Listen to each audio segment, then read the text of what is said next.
Top quality और consistent performance के लिए सिर्फ सिल्वर पंप। टॉप क्वालिटी और कंसिस्टेंट परफॉर्मेंस के लिए सिर्फ सिल्वर पंप, नाम याद रखना। संघटने नेते माजी खासदार राजू शेट्टी नांदेड जिल्ह्याच्या दौऱ्यावर आहेत आणि त्यांनी जे आहे ते शक्तीपीठ महामार्गाच्या विरोधात सुरुवातीपासून जे आक्रमक भूमिका घेतली, सर काय सांगाल? जे आहे ते शक्तीपीठ महामार्गाच्या अनुषंगाने आपण सुरुवातीपासून आक्रमक भूमिका घेतली, नांदेड दौऱ्याचं आयोजन कसं आहे?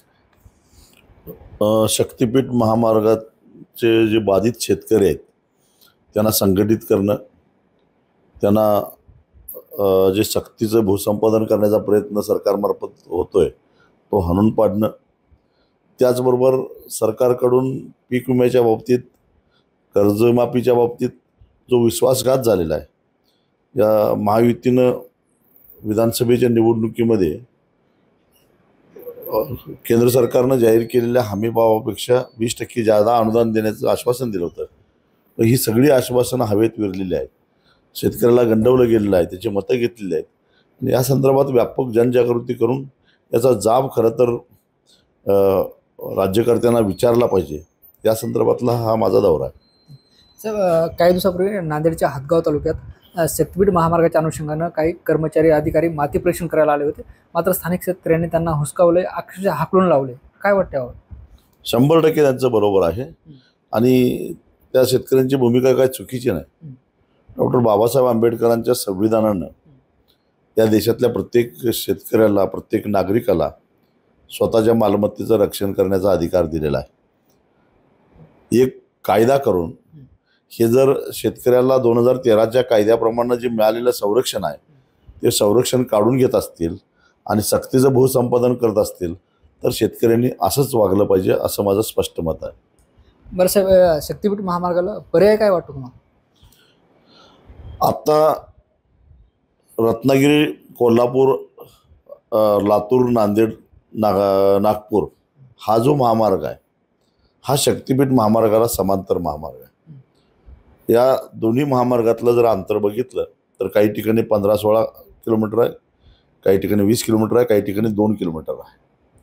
इतक्या जवळून हे दोन्ही समांतर रस्ते गेलेले आहेत आणि हा सारा भाग म्हणजे कोल्हापूरचा असेल, सांगलीचा असेल, सोलापूरचा असेल, अगदी धाराशिवचा काही भाग सोडला तर लातूरचा, नांदेडचा, हिंगोलीचा हा सुपीक भाग आहे, बागायती भाग आहे आणि 27,000 एकर जमीन अशा प्रकारे शेतकऱ्यांची काढून घेतली जाणार आहे.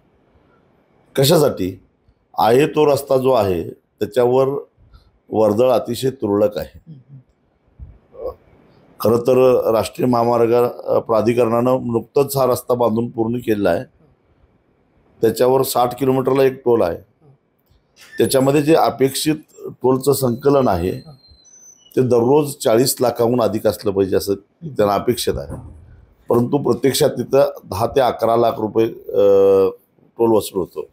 म्हणजे क्षमतेच्या किंवा टार्गेटपेक्षा 75% कमी जर का वसुली होत असेल, याचाच अर्थ असा आहे की तो रस्ता तोट्यात चालतोय सध्या आणि मग तो तोट्यात चालत असताना तो केंद्र सरकारचा आहे. राज्य सरकारनं त्या रस्त्याच्या शेजारी समांतर असा दुसरा रस्ता करण्याची आवश्यकताच काय, हा साधा प्रश्न आहे.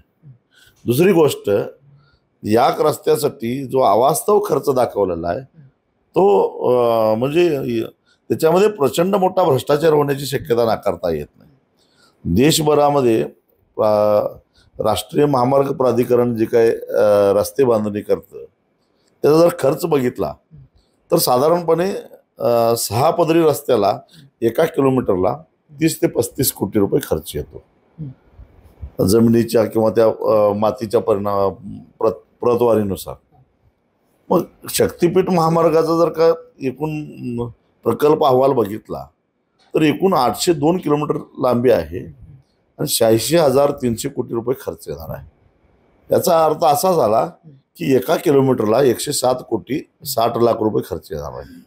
35 कोटी कुठं आणि 107 कोटी कुठं, एवढा फरक कशासाठी? म्हणजे याचाच अर्थ असा झाला की जर इमानदारीनं हा रस्ता केला असता तर 28 ते 30,000 कोटीमध्ये रस्ता पूर्ण झाला असता. तो खर्च यांनी 86,000 कोटी रुपये दाखवला आहे. म्हणजे 28,000 कोटीत होणारा रस्ता 86,000 कोटीला करून 50,000 कोटीचा रस्ता म्हणजे भ्रष्टाचार याच्यामध्ये होणार आहे आणि म्हणून अनेकांचे डोळे पांढरे झालेले आहेत.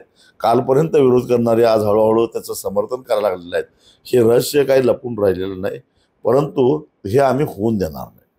तुम्ही थेट आरोप करताय फक्त भ्रष्टाचारासाठी जे आहे तो हा शक्तीपीठ महामार्गाचा आटा सरकार करते असं म्हणते का? हो, हे देवाधर्मासाठी तर काही नाही, विकासासाठी नाही आहे. आम्ही तर काय विकासाला कुठं विरोध केलेला आहे? विकासाला आमचा विरोध नाही. शेतकऱ्याची थडगी बांधून त्यावर विकास करणार असाल ते होऊन देणार नाही. आणि दुसरं काय, सध्या प्रचलित रस्ता असताना दुसरा रस्ता करायची गरजच काय? देवाधर्माच्या नामानं तुम्ही नागपूरहून निघाला, तुम्ही पोहरादेवीला गेला, तुम्ही औंढा नागनाथला गेला, परळी वैजनाथला गेला, तुम्ही तुळजापूरला गेला, पंढरपूरला गेला, कोल्हापूरच्या महालक्ष्मीला गेला, कोल्हापूर जिल्ह्यातलं धनगर समाजाचं सरदार असलेल्या संत बाळूमामाच्या मंदिरात गेला, तिथून पुढं कुठे निघाला? गोव्याला भक्तांचं काय काम आहे? भक्त गोव्याला कुठे काय निघायला लागलेली? ती गोव्यापर्यंत रस्ता करायची गरजच काय? म्हणजे ह्याच्या पाठीमागं दुसरं काहीतरी कारण आहे. भक्त आणि आपल्या साधू संतांनी देवाधिकांनी सांगितलंय, अहो 27,000 कोटी रुपये नाही 27,000 एकर जमीन रस्त्याला जाणार आहे. साधारणपणे एका शेतकऱ्याची अर्धा एकर जमीन जाणार आहे असं आपण गृहीत धरलंय. तर जवळजवळ 55,000 शेतकरी बाधित होणार आहेत. मग मला सांगा की एकतर यांनी कायदा करून शेतकऱ्याला जी काही जमिनीची किंमत 2013च्या कायद्याप्रमाणे मिळत होती ती कवडीमोल करून टाकली.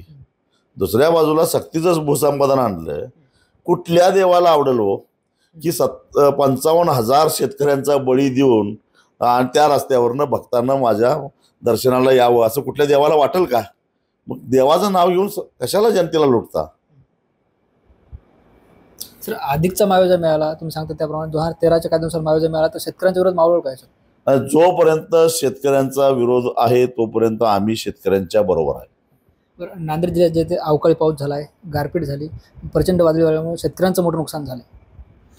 खरं तर ही नेहमीच झालेलं आहे. गारपीट वादळ हे नेहमीच झालेलं आहे आणि ह्याला कारण वैश्विक तापमानवाढीमुळेच निसर्गामध्ये झालेले बदल. अर्थात निसर्गाची छेड काढणारे राहिले बाजूला, शिक्षा मात्र शेतकरी भोगतोय. आणि अशा परिस्थितीमध्ये शेतकऱ्याला वाऱ्यावर सोडून चालणार नाही. वर्षाला नुकसान व्हायला लागलेलं आहे. त्यासाठी एक ठोस कृती आराखडा तयार झाला पाहिजे. NDRFकडे प्रचंड असा पैसा आहे, बजेटमधनं तरतूद केली जाते. तो पैसा काढून ज्याचं शेतकऱ्यांचं नुकसान झालेलं आहे, जसं एखाद्या वाहनाचा अपघात झाल्यानंतर त्याची संपूर्ण किंमत त्या वाहन मालकाला मिळते, त्या पद्धतीनं अशा पद्धतीनं नैसर्गिक आपत्तीमध्ये शेतकऱ्याचं नुकसान झालं तर संपूर्ण पिकाची रक्कम त्याला मिळाली पाहिजे. सानुग्रह अनुदान म्हणून भीक घालण्यामध्ये काही अर्थ नाही, कारण शेतकरी आता उद्ध्वस्त झालेला आहे. कालच कृषी मंत्र्यांनी लोकसभेमध्ये सांगितलं, महाराष्ट्रामध्ये शेतकऱ्याचं उत्पन्न हे शेतमजुरापेक्षाही कमी आहे. जरा तरी लाज वाटली पाहिजे सरकारला. अजून शेतकऱ्याला किती नागवणार आहात, किती गंडवणार आहात, हा खरा सवाल आहे. राज्याचे कृषी मंत्री माणिकराव कोकाटे जे ते सातत्यानं त्यांच्या वक्तव्यावर चर्चेत असतात. मात्र माहिती अशी मिळते की आज अजितदादांनी जे त्यांना सुनावले, झापले, बेशिस्त वर्तनावरून जे आहे ते सगळा प्रकार घडलाय. काय वाटतं तुम्हाला? हे अजितदादांनी ज्यावेळी त्या माणिकरावांनी शेतकऱ्याची तुलना भिकाऱ्यावर केली त्याच वेळी करायला पाहिजे होतं. का असल्या माणसाला मंत्रिमंडळात घ्यायलाच नको होतं. कशासाठी घेतले मला माहीत नाही, परंतु आता तरी त्या कृषी मंत्र्यांना शहाणपणानं वागावं, अन्यथा शेतकरी काय गप्प बसतील असं वाटत नाही. निश्चित आपण बघतो हे होते शेतकरी संघटने नेते माजी खासदार राजू शेट्टी. कायम जे आहे ते आमचा शक्तीपीठ महामार्गाला विरोध असेल आणि अजित पवार यांनी कृषी मंत्री माणिकराव कोकाटे यांना जे आहे ते मंत्रिमंडळात का घेतले असा सवाल सुद्धा त्यांनी उपस्थित केला आहे. ज्ञानेश्वर लोंढे, TV9 मराठी, नांदेड.